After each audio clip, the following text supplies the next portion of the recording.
Ah, beautiful Nova Scotia. It would have seemed more so if we'd not had two incidents on the road within an hour of arriving there. First incident, nice job, Armour Transportation Services. The second incident was when a pickup driver came out of his lane on a curve and into our oncoming lane. Not good for the heart.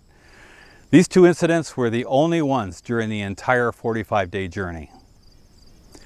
The northernmost part of Nova Scotia is Cape Breton Island. Its claim to fame is the spectacular scenery you're going to see as you round the coast.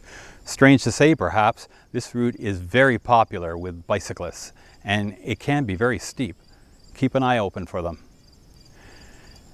Alexander Graham Bell National Historic Site in Baddeck is a must-see. His life is one of huge accomplishments, and he's revered in both Canada and the USA for his association with both countries. I found the museum to be much more than I thought it would be. It's hugely impressive. The Telegraph House is an excellent place to eat dinner. The Bell family stayed there when visiting Baddeck on vacation, and they were so impressed with the town, they asked the proprietor of the hotel if he or she could help in finding them a building site for a home. Their room has been preserved as it was when they stayed there in 1885. We left Cape Breton Island, and our stop in 2 nights' time from then was possibly the most problematic of our entire trip. It was an example of something I have to admit I'd never heard of: glamping. Defined as glamorous camping, we stayed on what was essentially a campground with geodesic domes instead of cabins. Now, if you were doing this at the height of summer, you'd have no problems.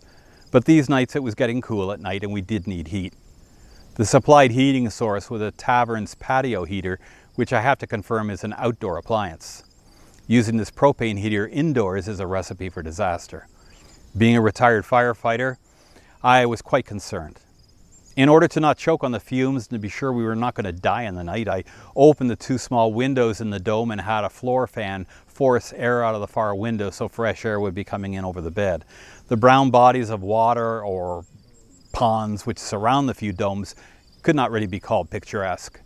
I can suppose the idea behind this example of glamping was admirable, but I have to say the execution was problematic, giving the distinct impression that the whole thing was being funded with way too few dollars. For example, the toilet in the dome was barely fastened to the flexible floor, and one perched carefully so as not to tear it away. There was a children's playground, but the buried tires and such were surrounded not by a chain link fence even, but by an enclosure built of snow fence and cast off 2x4s. Some of them nailed end to end. Anyway, as I was typing this script, I wanted to pin down some facts, so I took a look at the 2023 satellite image of the area, and the entire campground seems to be gone. Is it? I can't find any information. The 2017 Google Earth view of the same area shows the beginning construction of the dome's wooden platforms, but in 2023, everything is gone. They're still listed on Airbnb and have a series of glowing reviews. So I have no more to say on this place. The wreck of the White Star Line's SS Atlantic is the equal for the White Star's more famous tragedy, the Titanic, in my opinion, and yet few people have ever heard of it. A bit difficult to see the wreck site, as you must find either someone to ferry you to Mars Island or have your own canoe. I hope my paddle out there showed what the place is like. We can imagine the horror of that night. Yes, Peggy's Cove is a tourist destination, but in true maritime fashion, you couldn't call it a tourist trap. It's far too quaint for that. We've been there once before in the winter. Summer is better. Can I recommend Oak Island and its mysteries as a place to see? Well, if you're a fan of the TV series, then why not? But as representatives of those pitifully few who have never seen that show, I have to say, while a somewhat interesting afternoon, there really isn't that much to see. As you don't get to go ashore for reasons mentioned in the video, peeking at the shoreline from a boat must be a less entertaining situation. Still, I'm glad we stopped there. On the other hand, Lunenburg is a great place to see for all the right reasons. Like Savannah, Georgia, the town stands on its own and it has never lost sight of its history. Do yourself a favor, go out on the Blue Nose too, if you get the chance. We didn't do it, but that would have been an experience. The town and its people are wonderful. The western part of Nova Scotia is just chock full of surprises, such as the shortest drawbridge in the world and Balancing Rock. Oh, by the way, while confirming the idea of shortest drawbridge in the world, I ran into another contender, Somerset Drawbridge in Bermuda. Now, I don't know which one's correct. I don't know what they consider to be to determine smallness, and I don't care, so there. Balancing Rock is fun and a nice visit. It's certainly hard to see how it can remain in place, but go see it before it stops balancing.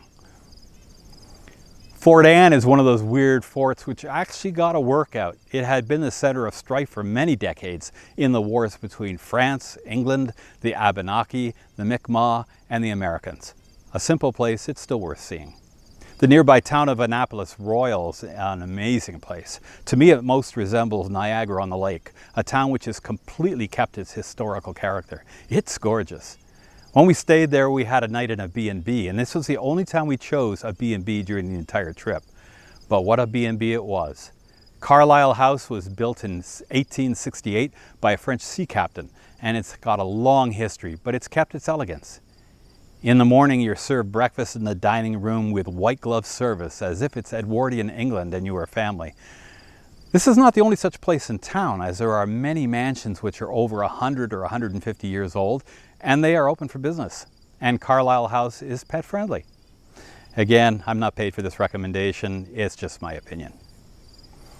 It was a shame I could not learn of the house that Joshua Slocum lived in as a boy.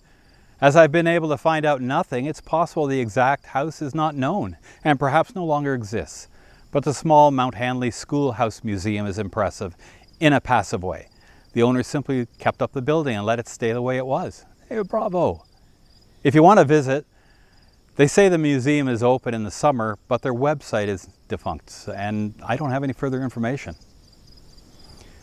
Watching the tidal bore come up the rivers in the Bay of Fundy area was an interesting pastime, but as you saw, there's no way to determine if the show is going to be impressive or not. The day we viewed the bore, the conditions were all good, with the wind and the moon's phase, but the result was not as impressive as it might have been. However, Fundy's tides are the highest in the world. It was well worth seeing. Magnetic Hill, is it worth the hype?